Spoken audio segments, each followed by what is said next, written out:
Então vamos iniciar. Vamos estudar hoje a lição número 11 do terceiro trimestre de 2025 das lições bíblicas da CPAD. Estamos estudando a igreja no livro de Atos e hoje o título da lição é Uma Igreja Hebreia na Casa de um Estrangeiro. No primeiro momento ali da igreja primitiva, quando ela de fato prega para os gentios, tá bom? É isso que esse ponto que nós vamos estudar. Atos capítulo 10, né? Bom, na página 2 tem aí o nosso texto áureo, que ele está em Atos 10, 47, que diz: Respondeu então Pedro: Pode alguém porventura recusar a água para que não sejam batizados esses que também receberam como nós o Espírito Santo? Bom, esse é um ponto-chave da aula, não? Porque, vamos dizer, a salvação está chegando aos gentios. A salvação está chegando aos gentios. E eu vou mostrar para vocês que esse evento aqui ele aconteceu provavelmente no ano 55 ou no ano 56. Tá bom? No ano 35 ou no ano 36, ou seja, cerca de 6, 7 anos depois da morte de Jesus. A igreja realmente demorou ela mesma a começar a pregar, tá bom, para os gentios. Aqueles que creram no dia do Pentecostes, pessoas que estavam ali até como prosélitos, ou seja, gentios que tinham aceitado e ouviram aquela mensagem, entenderam que aquela mensagem era para os gentios, certamente saíram pregando. O evangelho já estava entre os gentios. Mas até um ponto que a revista vai comentar, é estranho o tempo que a igreja demorou, os apóstolos demoraram para eles pregarem para os gentios. Parece que eles ainda não tinham a visão que deveriam realmente ter sobre o evangelho, que ele era para todos. Não? E isso é verdade, né? Bom, a verdade prática, ainda na página 2, ela diz: o episódio da igreja hebreia na casa do gentio Cornélio demonstra que Deus não faz acepção de pessoas, né? Isso é importante para judeu e gentio. A igreja começa com judeus que creram em Jesus como Messias, e essa igreja, essa parte de judeus que creu e começou a formar a igreja, uma parte ainda está com dificuldade para entender que essa mensagem ela era para ser levada aos gentios. Quem vai compreender isso mesmo é o apóstolo Paulo. Então, Deus não faz acepção de pessoas, ou seja, a salvação chegou aos gentios também. É verdade que Israel era especial e é especial por causa de Abraão, por causa dos pais. O apóstolo Paulo falou isso. Sem sombra de dúvida, Israel era e é especial. Tanto que eu sempre digo para vocês, a mensagem da Assembleia de Deus sobre Israel é uma mensagem muito positiva para o nosso tempo, porque nós falamos que Israel voltará a ser o representante de Deus aqui na terra, e Deus vai reinar sobre as nações através de Israel. Então, Israel ele é especial, sem sombra de dúvida. Mas os gentios também estão tendo a sua oportunidade de salvação. E o apóstolo Paulo diz que a queda de Israel foi a salvação dos gentios, a elevação dos gentios, e quando eles se reerguerem, o apóstolo Paulo diz que eles serão uma bênção ainda maior para as nações da terra. Isso é verdade. Não? Mas é importante saber que Deus não faz acepção de pessoas. Hoje, nos dias atuais, nós temos que entender que a igreja é que representa Deus aqui na terra. O que a igreja evangélica prega é que a igreja ela substituiu Israel, né, como representante de Deus aqui na terra, porque Israel rejeitou o Messias. Mas nós pregamos que essa substituição não é definitiva. Nós pregamos que a igreja será tirada um dia da terra ok? E que Israel voltará a ser o representante de Deus aqui na terra. Isso é o que a igreja evangélica prega, o que nós pregamos. Tá bom? Bom, vamos para a leitura bíblica em classe. Estamos na página 3. O versículo 1 diz: E havia em Cesareia um varão por nome Cornélio, centurião da corte chamada Italiana, piedoso e temente a Deus com toda a sua casa, o qual fazia muitas esmolas ao povo e de contínuo orava a Deus. Ou seja, ele tinha se convertido, né, ao Deus do judaísmo. O Deus do judaísmo, claro, é o mesmo Deus do cristianismo, não? E havia uma grande diferença no culto. Quem participava de um culto romano, aos deuses romanos, e via, por exemplo, o culto judaico, sabia que era, vamos dizer, completamente diferente. Você chega lá naqueles templos, chegar com aqueles sacerdotes, tudo recebendo demônio, né, falando estranho, aquilo era um ambiente horrível, né? Aquilo era um ambiente horrível. E quer dizer, o Deus de Israel sem uma imagem de escultura também, tudo isso era diferente. E a mensagem mesmo dos judeus, um Deus que ele criou todas as coisas, né? Os outros povos contavam histórias muito estranhas sobre a origem do mundo, tá bom? Como um monstro que morreu e explodiu e aí nasceu o planeta Terra. Então eles contavam um monte de histórias malucas. Já a história bíblica que Moisés escreve, que é a história do Antigo Testamento, né?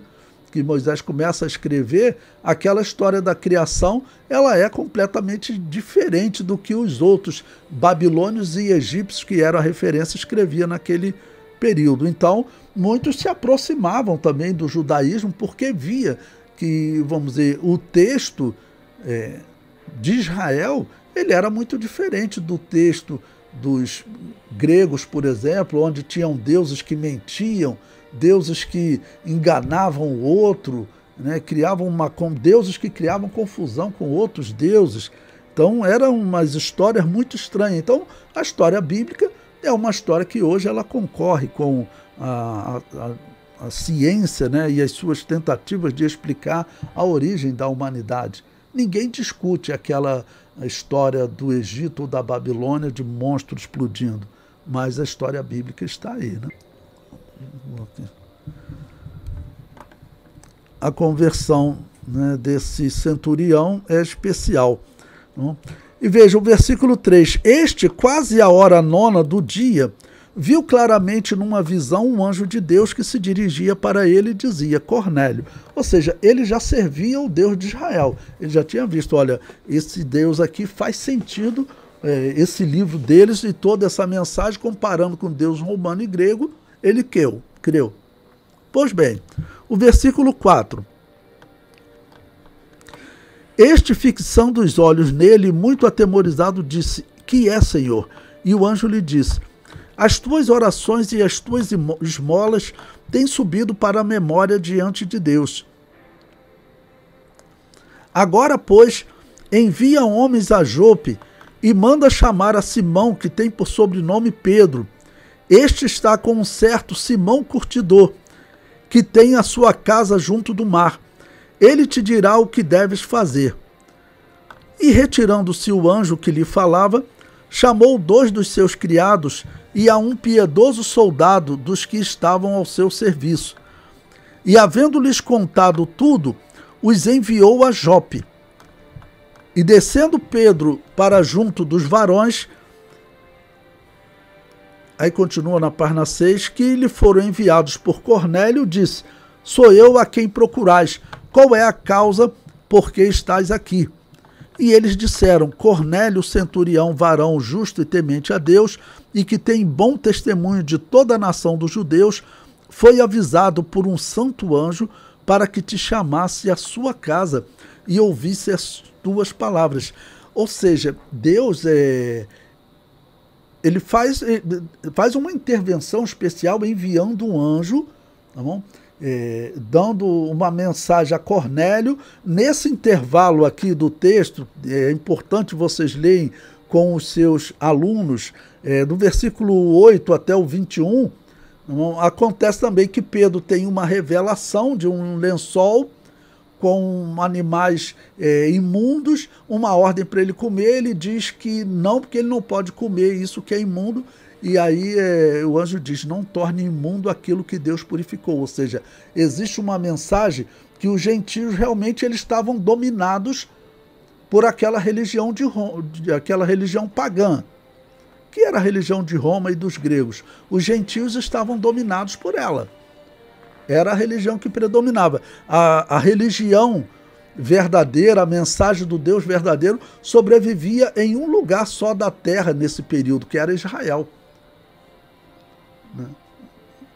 Nos tempos antigos, nós ainda encontramos lá entre os jebuseus, Melquisedeque era um jebuseu, ele servia, mas a história mostra com o tempo que todos eles, jebuseus, os midianitas, que em algum momento também serviram a Deus, todos eles estavam corrompidos, todos eles perderam aquela religião, vamos dizer, original. Até as filhas de Ló, os filhos que foram gerados, tá bom? Nós encontramos eles, Jó viveu lá próximo do ano 2000, mas nós encontramos eles no Antigo Testamento, nos anos 2000, nos anos 1000, por exemplo, e eles, a religião deles já era completamente pagã. A religião deles já era completamente pagã. Então, a religião pagã dominou totalmente. Só Israel, e Israel meio dividido também, porque nós estamos vendo que nesse período tinha, infelizmente, feiticeiros em Israel, como aquele mago Simão. E como ele, nós encontramos no livro de Atos, o apóstolo Paulo encontrando com outros. Tá bom? Então a feitiçaria estava até em Israel. Okay? E a igreja, ela nasce com um poder, com uma graça que a feitiçaria, então, não consegue vencer a igreja. A feitiçaria não conseguiu vencer a igreja. E aí vão partir para perseguição, tudo, mas infelizmente aquele paganismo ele estava dominando Israel. Basta dizer que Israel era escravo de uma nação pagã. Então, iriam fazer com Israel o que fizeram, disse Jesus, por conta exatamente de Israel ter se afastado de Deus. E Daniel tinha profetizado que eles seriam destruídos. E lembrando que Daniel escreve isso no momento que Jerusalém está sendo reconstruído. Ele continuou na Babilônia, o povo voltou, uma grande parte voltou, e chega no capítulo 9, ele escreve que Jerusalém vai ser destruída de novo. Mas nós estamos voltando para reconstruir, profetiza que ela vai ser destruída, mas estava profetizado e se cumpriu, né? Pois bem, o versículo 23 diz: então, chamando-os para dentro, os recebeu em casa. No dia seguinte foi Pedro com eles, e foram com eles alguns irmãos de Jope. E dizendo Pedro ainda estas palavras, caiu o Espírito Santo sobre todos os que ouviam a palavra. Bom, ele deu outro salto aqui do versículo 23 para o 44, nesse intervalo que você tem. Você tem o sermão do apóstolo Pedro, que é importante você ler com os seus alunos. Eu coloquei no texto abaixo. Mas é interessante o versículo 44, que mostra o seguinte: o batismo no Espírito Santo veio imediatamente. O batismo veio imediatamente. O apóstolo Pedro concluiu a pregação, eles já foram batizados no Espírito Santo. E isso, vamos dizer, leva o apóstolo Pedro a crer, realmente tem que dar o batismo a eles. Ou seja, a salvação é para os gentios também. O que a gente fica perguntando, e o autor da revista fica perguntando, por que o entendimento demorou tanto, né? Porque demorou tanto tempo para os apóstolos, como eu disse, esse aqui seria o ano 36, porque demorou tanto tempo. Dá para entender pelas palavras de Jesus que eles deveriam pregar até os confins da terra, né? Isso está bem claro. Então, é claro que a mensagem era para os gentios. O porquê dessa demora, né? Bom, o versículo 45. E os fiéis que eram da circuncisão, todos quantos haviam vindo com Pedro, maravilharam-se de que o dom do Espírito Santo se derramasse também sobre os gentios. Bom, vocês viram esse grupo que ele falou, aqueles que eram da circuncisão, né?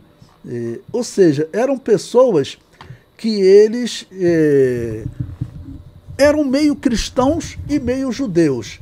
Vamos chamar assim, meio cristãos e meio judeus, porque, na verdade, eles queriam que o cristianismo fosse uma continuação do judaísmo, né? E, na verdade, não dava. Até na profecia, eu sempre comento para vocês, vou relembrar, Levítico capítulo 23, ele tem ali realmente as profecias, os tempos determinados por Deus, e o tempo dos gentios tinha que acontecer. E Jesus falou que tinha que acontecer também, né?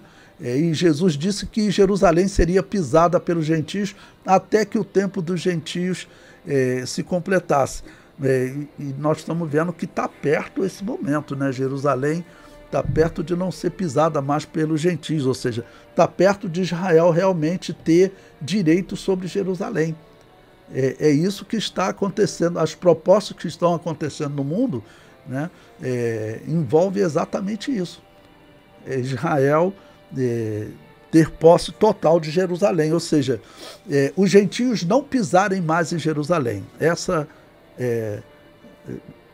seria o cumprimento da profecia, porque Jesus Cristo disse que Jerusalém seria pisada pelos gentios até que o tempo dos gentios se completasse.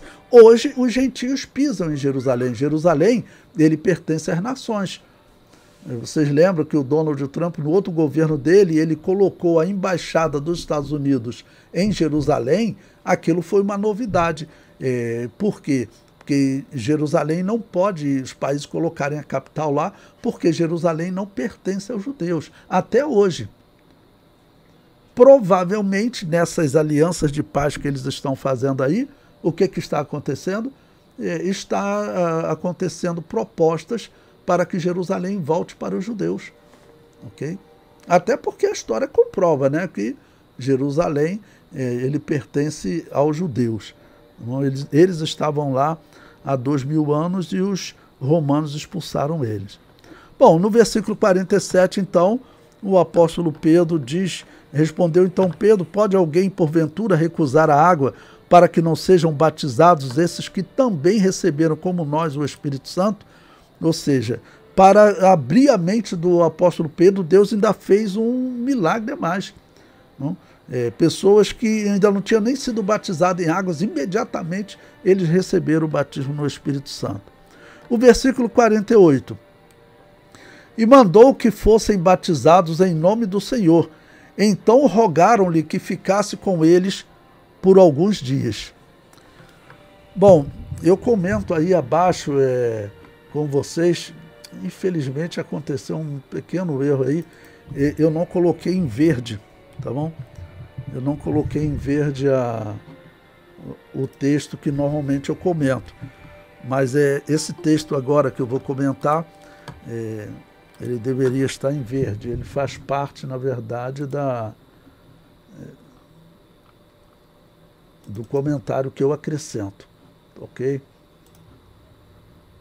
Só um minutinho, irmãos.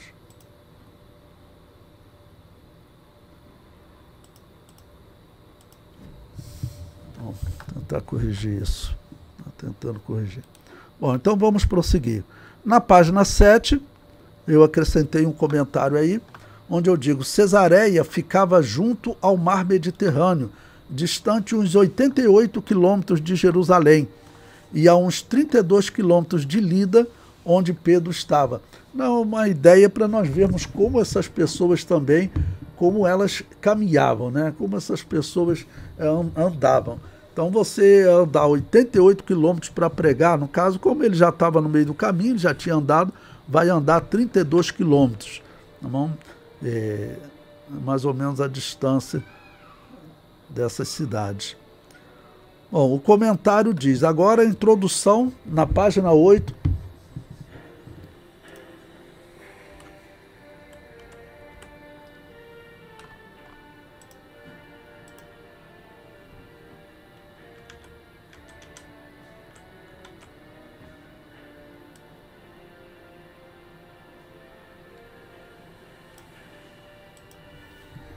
Pois bem, página 8 diz assim: nesta semana estudaremos sobre como a Igreja Judaica de Jerusalém deu um passo gigantesco quando foi chamada por Deus para compartilhar sua fé com pessoas de outras nações. Só um comentário aqui breve, né, irmãos? Essa questão dele usar aqui Igreja Judaica. Não é uma expressão normal da gente usar, não. Não era uma igreja judaica. Tudo bem que a igreja era formada de judeus, mas quando você fala assim, igreja judaica, parece, vamos dizer, que ela estava praticando o judaísmo. Tá bom? Então, é uma expressão que não é muito normal, não. Ok? Aí ele prossegue. O apóstolo Pedro foi escolhido divinamente para pregar as boas novas da salvação aos gentios, o que na época era aceitável.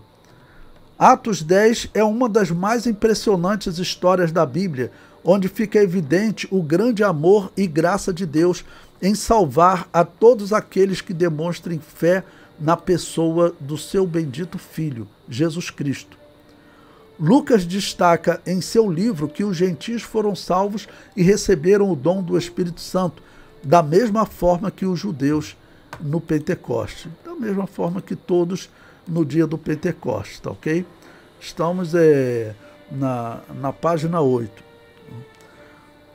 Pois bem, eu coloquei aí ainda na página 8 algumas datas importantes para você poder pesquisar e poder entender. Normalmente a morte de Jesus é dita que ela acontece no ano 29 da era cristã. Então, por exemplo, coloquei ali a morte de Jesus do ano 29 da era cristã.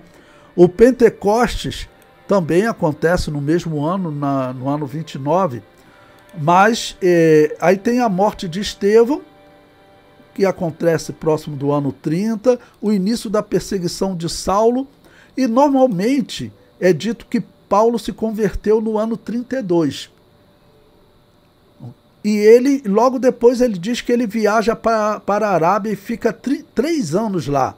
Ou seja, então ele volta no ano 35, que é Atos capítulo 9. Ele volta, visita Jerusalém e foge para Tarso. E depois continua, né, contando a história, isso no capítulo 9. E começa no capítulo 10, o apóstolo Pedro já, vamos dizer, pregando o evangelho para Cornélio. Então, o apóstolo Pedro está pregando provavelmente no ano 36. Esse tempo de demora, acho até que se fosse um mês, já era muito tempo, que é questão de entendimento. Era questão de entendimento. E Deus tem que dar sinais para o apóstolo Pedro, para ele compreender que a pregação tinha que chegar aos gentios. O que nós tentamos explicar nesse caso é a influência da cultura no homem, né? Porque, claro, quem foi formado naquela cultura de que, como os judeus diziam, nós somos o povo santo, né? E que recebemos o livro santo, estamos na terra santa e somos os únicos que servimos ao Deus santo. Então, era assim que eles se classificavam. E os outros eram todos imundos, eram assim que eles se classificavam, né? Então, acaba que você sendo criado nessa cultura é diferente de nós que já fomos criados numa cultura como gentios. Não? Então, é a explicação para eles terem tido essa demora para eles saírem para pregar. Então, o cálculo mais ou menos é esse. Eles estariam no ano 36. E até coloquei aí, ano 36 tem alguns eventos importantes. É o fim do governo de Pilatos, na Judéia. Também é o fim do sumo sacerdote de Caifás. Tá bom? E é também o ano da fuga de Saulo para Tarso, porque já queriam matar ele. Bom, o comentário prossegue. Agora o capítulo 1 da nossa revista. A revelação de Deus aos gentios. Estamos na página 9. A visão de Cornélio. Cornélio, um centurião romano da cidade de Cesareia, orava por volta das 3 horas da tarde quando teve uma revelação de Deus. No texto bíblico fala a hora nona, Lembre-se que essa é a mesma hora da morte de Jesus. Essa era uma hora especial na religião judaica, porque era a hora do sacrifício da tarde. Era tão especial que, lembre-se, Daniel, lá no capítulo 9, quando ele foi revelado sobre as 70 semanas, ele diz que foi na hora do sacrifício da tarde. Então, essa era a hora de oração que os israelitas normalmente faziam. Tá bom? 3 horas da tarde. Era uma hora especial para eles. E tendo esse homem se convertido ao judaísmo, ele sabia que essa era uma hora especial. Se ele tivesse participado de alguma Páscoa, se ele se converteu ao judaísmo, em algum momento ele foi participar de uma Páscoa. Ele sabia que tinha uma hora especial. Qual era? A hora nona. E isso, vamos dizer, se era especial no judaísmo, tornou-se de alguma maneira especial também nesses primeiros cristãos, porque eles viam que a profecia de Deus marcava aquela hora para a morte do Messias. Foi a hora que o Messias morreu? Sim, essa hora passou a ser especial para eles. Tá bom? Passou a ser especial para eles. O comentário prossegue. Ele viu um anjo de Deus, Atos 10:3. Não é incomum nas páginas das Escrituras Deus se revelar por meio de anjos. Contudo, essa revelação se distingue de outras por conta de seu propósito, a inclusão dos gentios à igreja do Senhor. Cornélio era um homem que tinha desejo de salvação, pois mesmo sendo um gentio, era piedoso e temente a Deus com toda a sua casa. No entanto, isso não era suficiente para salvá-lo. Ele precisava ouvir acerca da mensagem da cruz e o anjo de Deus estava ali para instruí-lo a como fazer. Não sendo a pregação do evangelho missão para um anjo, Cornélio foi instruído a chamar o apóstolo Pedro para fazer isso. Na verdade, ele chama o apóstolo Pedro porque ele era uma pessoa que temia a Deus, mas o conceito dele de Deus era o que ele aprendia com os judeus. Os judeus tinham muitas coisas corretas, né? Erraram num ponto fundamental que era a interpretação da vinda do Messias. Então ele se aproximou acreditando no ensino dos rabinos, vamos assim dizer. Nesse momento era a interpretação dele. São 7 anos depois da morte de Jesus, ele ainda não conhece Jesus. Ele ainda não aceitou Jesus como Salvador. Ele ainda é um seguidor do judaísmo. É um gentio que se converteu ao judaísmo e agora vai se converter ao cristianismo. Eu comento em verde. Cornélio era um gentio romano que reverenciava o Deus de Israel. Certamente era resultado do seu convívio com os judeus em Cesareia, que o levaram à fé judaica. Mas agora ele conhecerá a mensagem do Messias. A corte chamada italiana, a que ele pertencia, né, era formada de cidadãos romanos, porque ele era realmente uma pessoa de destaque. Porque, claro, os romanos, quando eles serviam no exército, eles eram as cortes superiores, né, as cortes, ou seja, os grupos de soldados que eles contratavam um não romano. Um judeu podia participar. Vocês sabem que o apóstolo Paulo, segundo a história, ele ganhou a cidadania, a família dele ganhou a cidadania romana porque eles lutaram ao lado dos romanos numa guerra contra os piratas, e aqueles que lutaram, né, ali foram bravos, vencedores, os romanos deram o título de cidadão romano a eles. E passava então a ser uma pessoa especial em tudo. Então uma corte chamada italiana diz que realmente esse homem ele dirigia um grupo especial de soldados formados só de romanos. Era realmente um alta patente, como se chama, né? Número 2. A experiência espiritual de Pedro. Assim como Cornélio, Pedro também teve uma revelação.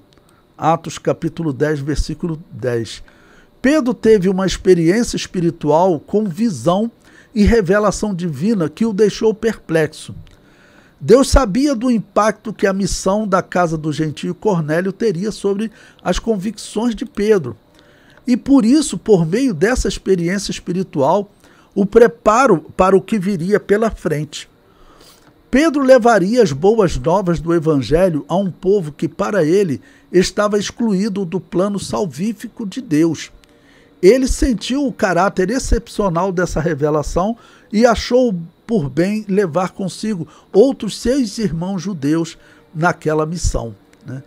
Pois bem, eu até coloquei aí abaixo para vocês a visão que o texto, né, da visão que o apóstolo Pedro teve, para você poder ler com os seus alunos, que é realmente fundamental. Tá bom? Botei os versículos 9 e 10, primeiro, que diz o seguinte: e no dia seguinte, indo eles seu caminho, estando já perto da cidade, ou seja, as pessoas que Cornélio enviou, aquele homem até esse momento, um seguidor do judaísmo, um gentio que tinha se convertido ao judaísmo, ele se aproximando, subiu Pedro ao terraço para orar, quase a hora sexta. É claro que alguém vai falar assim: pastor, mas todas essas horas se tornaram, vamos dizer, importantes, né, exatamente por causa dos eventos. Lembre-se, na hora sexta, o que aconteceu? Foi a hora que começou as trevas sobre toda a face da terra. Não, hora sexta era o meio-dia. Então eram horas realmente especiais.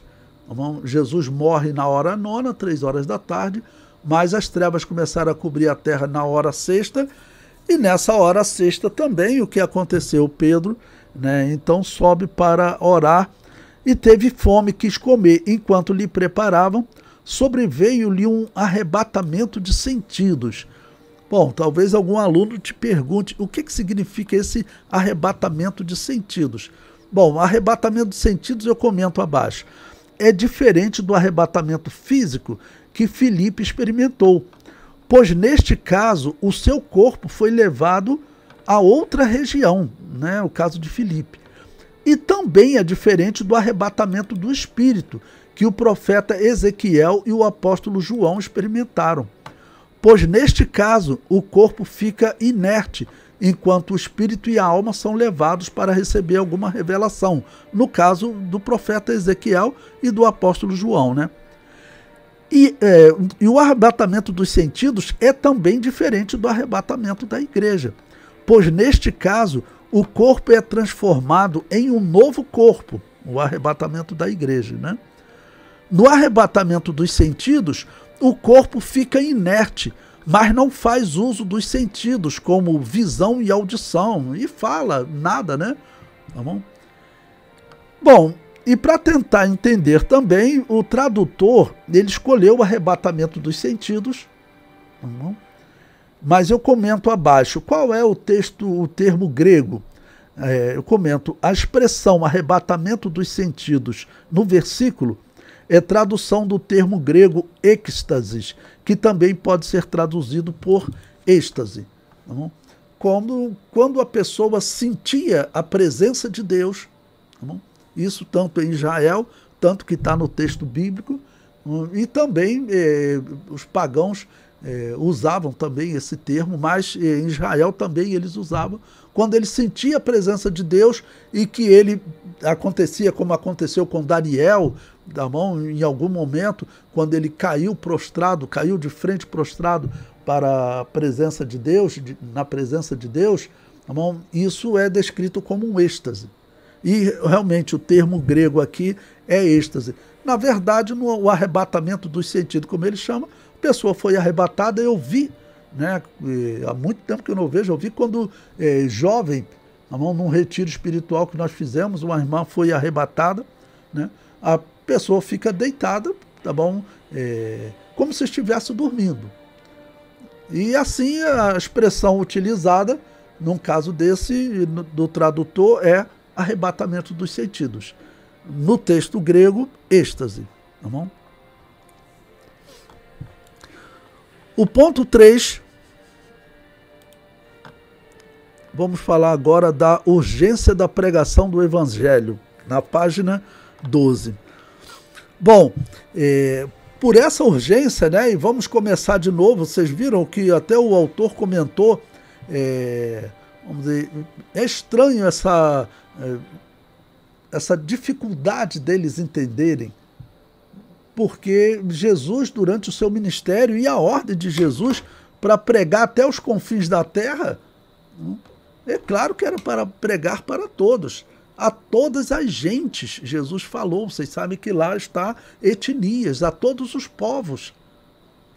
Então a mensagem era muito clara, porque limitação humana, como eu e você erramos, os apóstolos também nesse ponto erraram, né? Número 3, né? Então a urgência da pregação do evangelho. Deus ainda pode revelar a alguém o seu plano salvífico de forma excepcional, inclusive usando anjos eleitos, como fez na casa de Cornélio. Contudo, essa não é a maneira usual do Senhor trabalhar. A partir da verdade bíblica de que Deus quer salvar a todos, a igreja deve levar adiante a grandiosa missão de pregar o evangelho a toda criatura. Paulo afirmou que Deus achou por bem salvar os que creem por meio da pregação. Devemos, portanto, pregar. Não é preciso ninguém ficar esperando um anjo comissioná-lo a pregar o evangelho. Deus já fez isso. E o que ele aponta aqui, que os anjos realmente eles não têm a missão, claro, de pregar o evangelho, mas Deus pode usar num determinado momento, como usou. E aqui Deus usa um anjo para despertar esse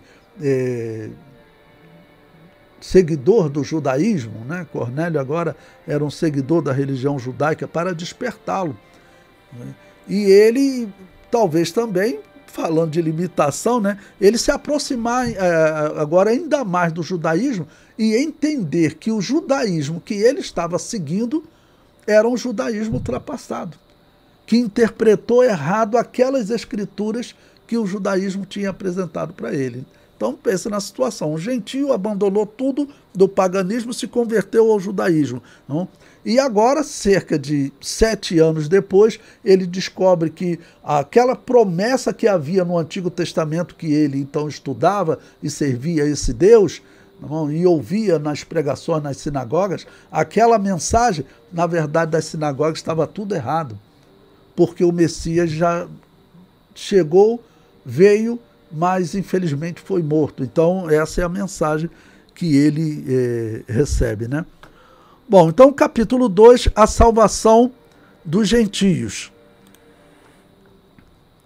Estamos no final da página 12.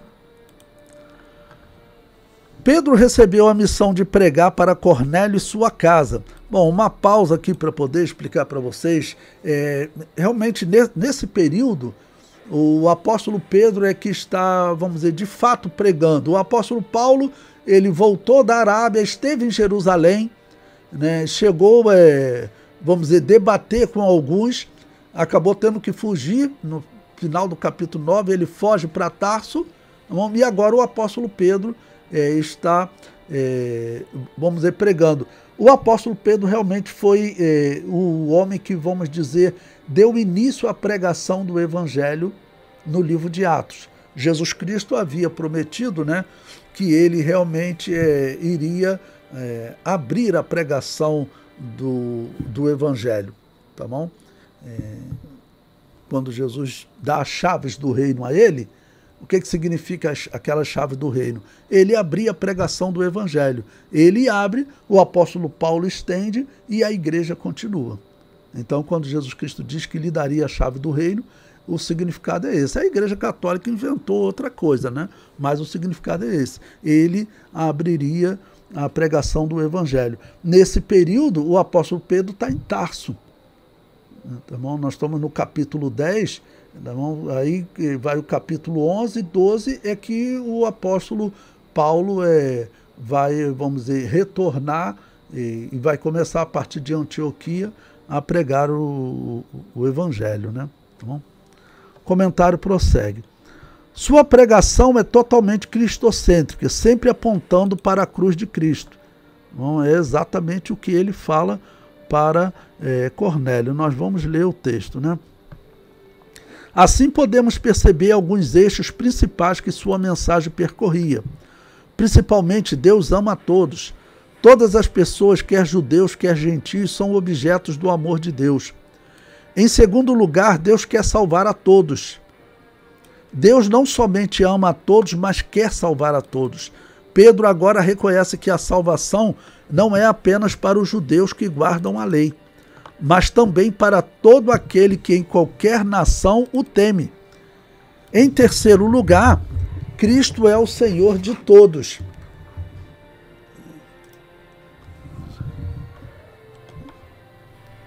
Cristo é o centro do Evangelho. Ele é o eixo em torno do qual todas as bênçãos espirituais se encontram. Estar em Cristo é estar salvo. Não estar em Cristo é não estar salvo. Bom, então vamos ler esse texto, que é o que o apóstolo Pedro prega para Cornélio, né, falando de Jesus. E como eu disse para vocês, a mensagem do Antigo Testamento, ela tinha que ser agora reinterpretada para esse gentio e para os outros judeus também. Quem vai fazer isso muito bem é o apóstolo Paulo. Nesse período, pelo que nós vemos, o apóstolo Paulo já foi para a Arábia, voltou, ficou 3 anos na Arábia, voltou, fugiu para Tarso e vai ficar lá um tempo, até que ele volta para poder começar a pregação do Evangelho. Então, em todo esse tempo, o apóstolo Paulo está reestudando o que ele havia aprendido. Ele tinha, podemos dizer, autonomia para estudar, autonomia, capacidade de entender, reinterpretar corretamente, porque ele conhecia muito bem o texto. Tinha aprendido errado com os fariseus. Mas você conhecendo o texto, é mais fácil você entender a mensagem correta. Eu comento abaixo, a salvação dos gentios estava profetizado no tempo determinado das semanas, no Novo Testamento, chamado de Pentecostes. Por que eu coloquei isso aqui? Que é mais um ponto para nós podermos entender, ou perguntarmos, né, por que os apóstolos eles não tinham esse entendimento ainda. Porque a profecia do Antigo Testamento, o que é chamado de Pentecostes, está lá em Levítico 23, ela indicava os gentios participando da bênção, participando da salvação. E além das mensagens de Jesus. Ou seja, parece que eles esqueceram alguma mensagem essencial de Jesus. Porque Jesus é claro em falar, pregar a todas as etnias, a todos os povos, em alguma tradução, ou a todas as gentes. Esse evangelho do reino será pregado a todos os povos, a todas as gentes. Os apóstolos estavam lá ouvindo essa mensagem. Por que eles não entenderam? Né? Isso é uma questão que eu não tenho resposta. Né? Só a coisa é a limitação humana. Sabemos que o ensino deles, quando eles iam na sinagoga, era limitado, era fraco. Mas eles estudaram com Jesus e as palavras de Jesus são claras. Bom, Atos capítulo 10, versículo 38. Ele falando para Cornélio. Como Deus ungiu a Jesus de Nazaré com o Espírito Santo e com virtude, o qual andou fazendo bem e curando a todos os oprimidos do diabo, porque Deus era com ele. E nós somos testemunha de todas as coisas que fez, tanto na terra da Judéia como em Jerusalém, ao qual mataram, pendurando-o no madeiro. A este ressuscitou Deus ao 3º dia e fez que se manifestasse. Eu comento abaixo. A ressurreição de Jesus foi o tema central dos sermões de Pedro. E neste 6º sermão não foi diferente. Se você for contar os sermões de Pedro, este é o 6º sermão dele. O versículo 41 também. Não a todo o povo, mas as testemunhas que Deus antes ordenara, a nós que comemos e bebemos juntamente com ele, depois que ressuscitou dos mortos, e nos mandou pregar ao povo e testificar que ele é o que por Deus foi constituído juiz dos vivos e dos mortos. A este dão testemunho todos os profetas de que todos os que nele creem receberão o perdão dos pecados pelo seu nome. Ele falou, pregar ao povo, né, pregar a todos, ok? Bom, então, como eu disse para vocês, esse seguidor do judaísmo agora, ele tem que fazer uma nova mudança na vida dele, porque ele largou os deuses pagãos, adotou o Deus do judaísmo. Só que agora ele descobre que os judeus acabaram interpretando errado as profecias do Antigo Testamento e acabaram matando o Messias. Então a esperança que ele tinha agora como um seguidor do judaísmo é que o Messias viria para implantar um reino justo na terra. Bom, essa esperança não vai se cumprir. Essa é uma interpretação errada dos judeus. Um dia acontecerá, mas naquele momento eles tinham matado o Messias. Eles tinham matado o Messias. Então, não iria cumprir neles essa promessa. O item número 2, a conversão dos gentios. A mensagem da cruz é um chamado ao arrependimento. Todos os que arrependidos creem em Cristo serão perdoados e, portanto, salvos. Na sua soberania e graça, Deus havia incluído no seu plano da salvação todos os não-judeus que, arrependidos, professariam o nome do Senhor Jesus. Ninguém é salvo à força. É preciso crer em Cristo para receber a salvação. Tanto judeus quanto gentios necessitam se arrepender para ser salvo. Os judeus acreditavam que o privilégio da salvação era a exclusividade deles e que, portanto, os gentios estavam excluídos. O Criador havia mostrado que isso era um erro. Posteriormente, os judeus convertidos reconheceram maravilhados que Deus, por meio do arrependimento, abriu a porta da fé para os gentios. Portanto, ele salvou os gentios que demonstraram fé em Jesus e se arrependeram de seus pecados. Como nós lemos no texto que os da circuncisão, judaizantes, se eram da circuncisão, eram indivíduos que ainda estavam um pouco divididos entre o judaísmo e o cristianismo.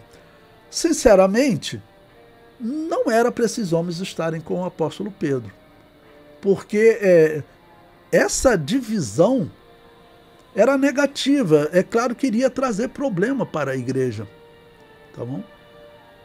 Mas talvez o que estaria acontecendo? Nós sabemos que o apóstolo Pedro era uma pessoa simples, né?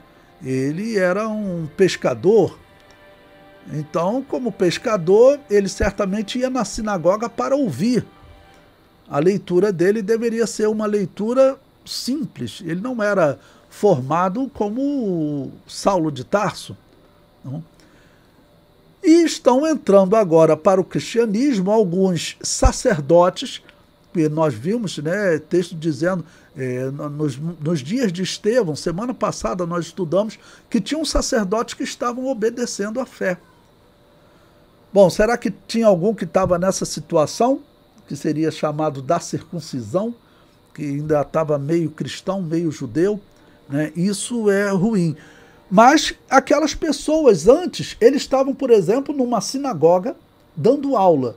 E Pedro era um pescador que ia lá assistir a mensagem, vamos dizer, ou daquele sacerdote ou daquele fariseu. De repente, o apóstolo Pedro, aquele Pedro agora é um apóstolo. E um sacerdote daquele, um fariseu daquele, aceita Jesus porque está acontecendo.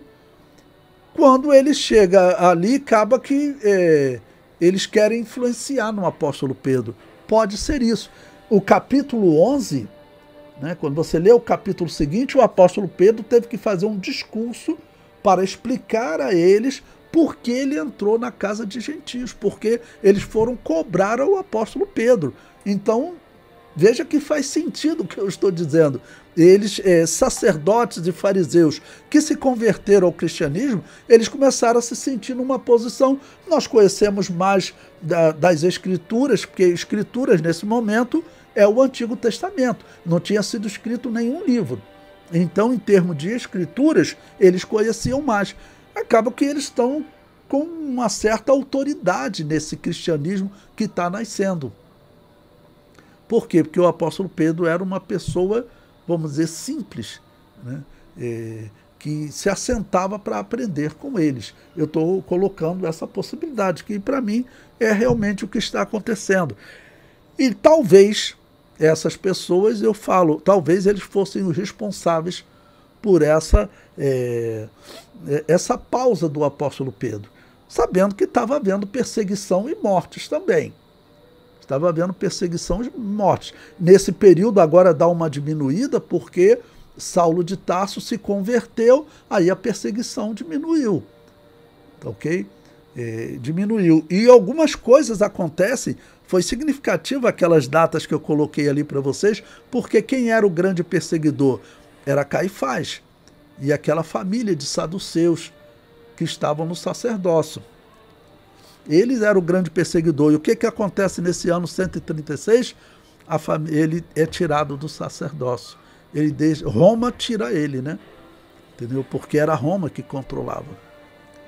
Então o poder dos judeus vai mudar de mão dentro do judaísmo, vamos colocar assim. Essa mudança nesse ano 36 é significativo. Lembrando que o cálculo desses eventos como sendo o ano 36 é aproximado. Bom, capítulo 3, o Espírito derramado sobre os gentios. Assim que Pedro concluiu o sermão, o Espírito Santo foi derramado sobre eles. Eu coloquei aí o versículo 44 e 45. E dizendo Pedro ainda estas palavras, caiu o Espírito Santo sobre todos os que ouviam a palavra. E os fiéis que eram da circuncisão, todos quantos tinham vindo com Pedro, maravilharam-se de que o dom do Espírito Santo se derramasse também sobre os gentios. Esses homens não estavam influenciando no apóstolo Pedro? Certamente. Ou seja, eles provavelmente teriam recebido o dom de Deus, provavelmente também teriam sido batizados, né, junto com os outros apóstolos, em algum momento, para estarem numa posição de destaque.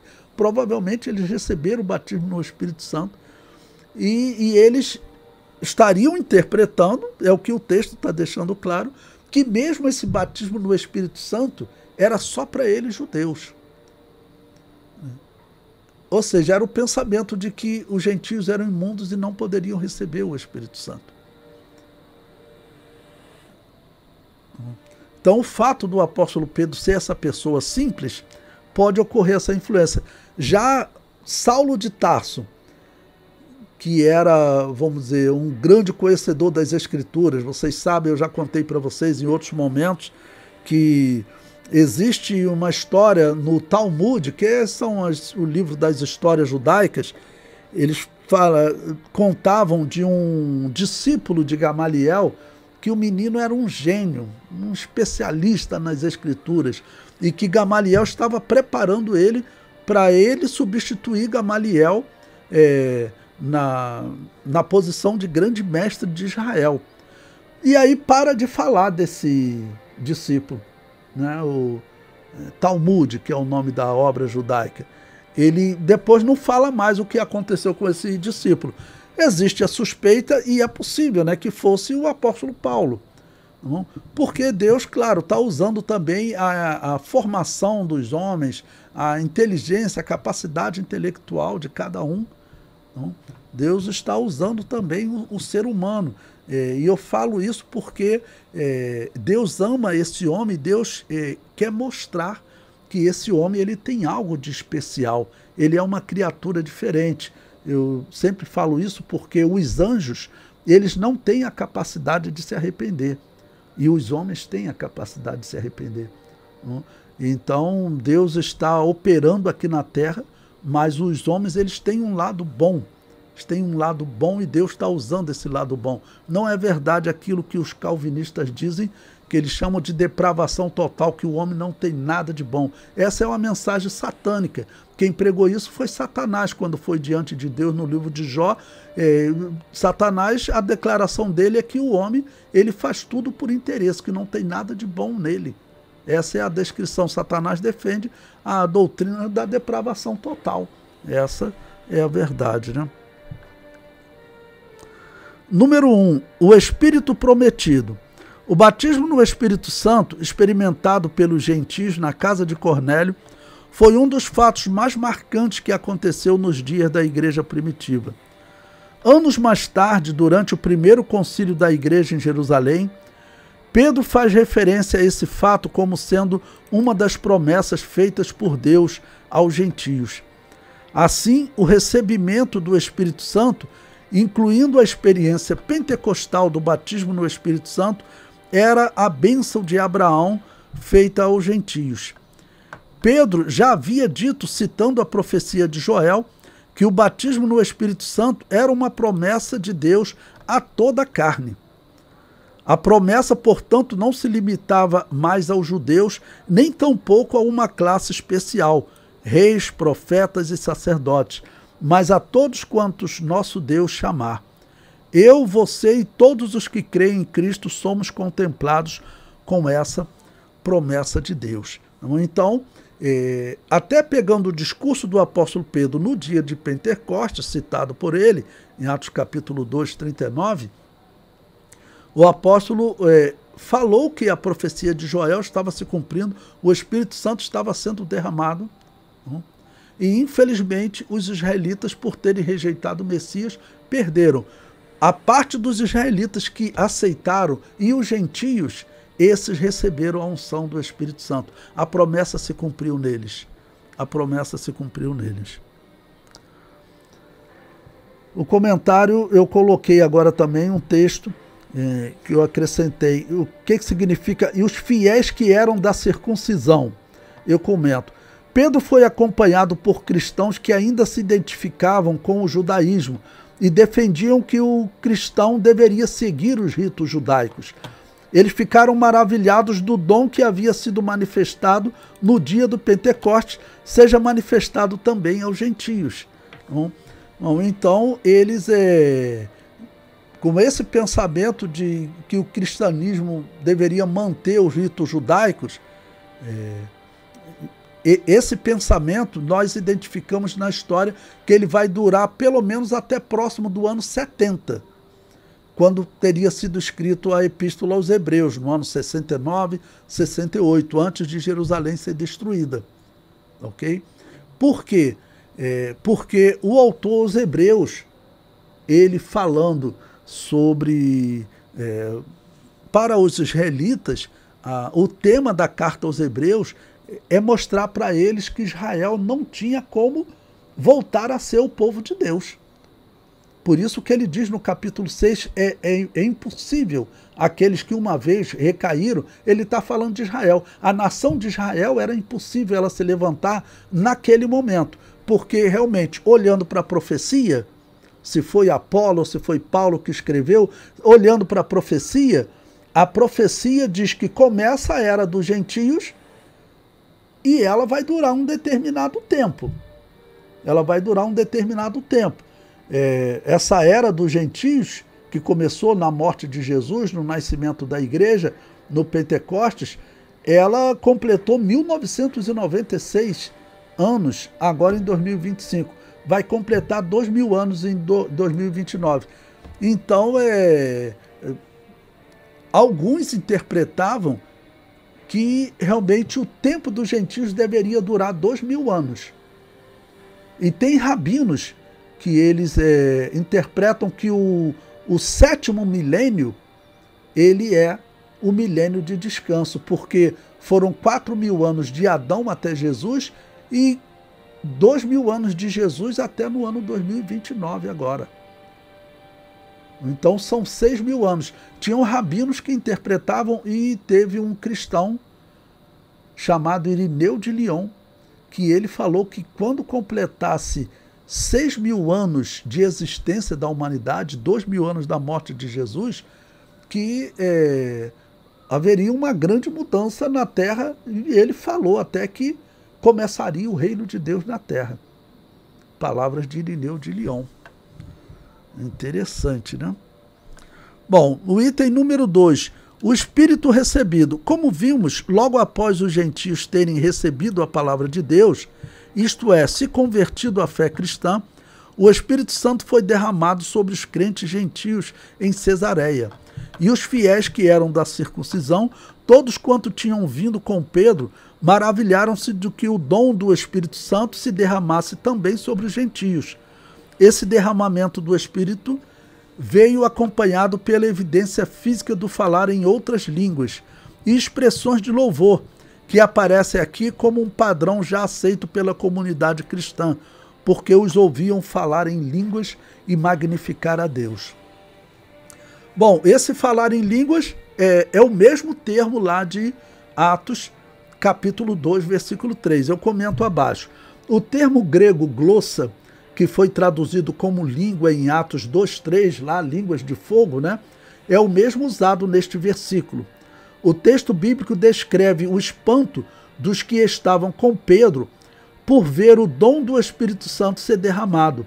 Está claro que se trata do mesmo fenômeno do dia de Pentecostes, mas contra todas as evidências, os tradicionais defendem que nesse texto, Atos 10, eles falaram em línguas espirituais. Mas no dia de Pentecostes, eles dizem que foram apenas idiomas. É interessante, vocês vejam, lá no texto de Atos 2, diz que os árabes, por exemplo, ouviram no seu idioma. Tá ok? Então tinham pessoas lá que falavam outro idioma. Não é o caso aqui. O caso aqui, todos, vamos dizer, falavam o mesmo idioma. Então não havia necessidade, como os protestantes querem dizer, que na verdade aquele falar em línguas, então seria o quê? Seria só falar árabe, só falar um idioma para alguém entender. Qual era a necessidade aqui? É claro que então está falando aqui de línguas espirituais, que não tinha necessidade de falar outro idioma aqui. Então eles reconhecem aqui realmente ocorreu um fenômeno especial, que não foi falar dialetos, foi falar línguas especiais. Tanto aqui em Atos 10 como Atos 19 também. Então, isso é importante porque os reformados, eles querem desacreditar esse dom espiritual que está na Bíblia. Por isso que eu falo para as pessoas, evitem igrejas reformadas. Igreja protestante reformada, todas elas desacreditam no dom de Deus. Não são igrejas cristãs. Número 3, um Pentecoste visto e ouvido. Posteriormente, quando questionado e censurado por outros judeus por ter ido à casa de um gentio em Cesareia, Pedro usou a experiência pentecostal ocorrida na casa de Cornélio como argumento a favor da autenticidade da fé gentílica. Na argumentação de Pedro, os gentios haviam recebido a mesma experiência pentecostal que eles haviam recebido no dia de Pentecostes, inclusive com a manifestação do fenômeno das línguas. Em outras palavras, o Pentecoste gentílico, assim como o Pentecoste judaico, foi marcado pela experiência do Espírito. Em ambos os casos, foi um Pentecostes visto e ouvido. Bom, para completar esse ponto, né, como eu estou falando para vocês, o apóstolo Pedro está se justificando, no capítulo 11 ele se justifica, tá bom? E parece que aquelas pessoas são autoridades acima do apóstolo Pedro, né? O apóstolo Pedro tem que se justificar com eles. Tá bom? E a razão provavelmente é essa, como eu falei para vocês, eles seriam sacerdotes e fariseus, e o apóstolo Pedro estaria talvez baixando muito a cabeça para eles, a ponto até de, vamos dizer, não enviar missionários para os gentios. Eles pregavam só entre eles, só entre os judeus. Já Saulo de Tarso, quando chegar nesses grupos, ele vai confrontar, e aí confrontar Saulo de Tarso, aí se transformando em apóstolo Paulo, confrontar, porque realmente nós vemos, pelo relato do livro de Atos dos Apóstolos, que Saulo de Tarso, o apóstolo Paulo, ele era inteligentíssimo e tinha um conhecimento das Escrituras de excelência. Ele provavelmente é mesmo esse discípulo que a história judaica diz, um discípulo de Gamaliel que era um gênio. Porque o texto de Atos diz que ele mostrava e provava que Jesus era o Messias. E nós podemos provar até matematicamente para os judeus. O tempo que o anjo falou para Daniel, em 483 anos o Messias morre, isso se cumpriu. E o anjo também falou, e depois Jerusalém e o templo serão destruídos, e foram destruídos. Então a profecia do Antigo Testamento, ela se cumpre perfeitamente como a escatologia da Assembleia de Deus. Eu falo, a escatologia da Assembleia de Deus é muito superior. A escatologia protestante católica é uma confusão generalizada. Eles acreditam que eles estão vivendo o reino de Deus, o milênio de Apocalipse 20, e que Satanás está preso. A escatologia judaica também está errada. Eles esperam o Messias para que o reino de Deus aconteça, que o Messias venha na terra, mas eles não conseguem perceber que eles erraram. Há 1996 anos atrás, eles mataram o Messias. Eles não conseguem perceber que isso está profetizado no Antigo Testamento, que o Messias deveria morrer. Era a simbologia do Cordeiro Pascal. Esse texto estava nas mãos deles e eles não entenderam. Então, a conclusão da lição diz: a graça de Deus se manifestou trazendo a salvação a todas as pessoas. A missão da igreja na casa do gentio Cornélio mostra como o amor de Deus pode alcançar todas as pessoas, independentemente de cor e raça, que abrem o seu coração à poderosa mensagem da cruz. Aqui também vemos que a fé evangélica não é algo subjetivo, mas marcada pela ação e presença real do Espírito Santo na vida daquele que quer crer.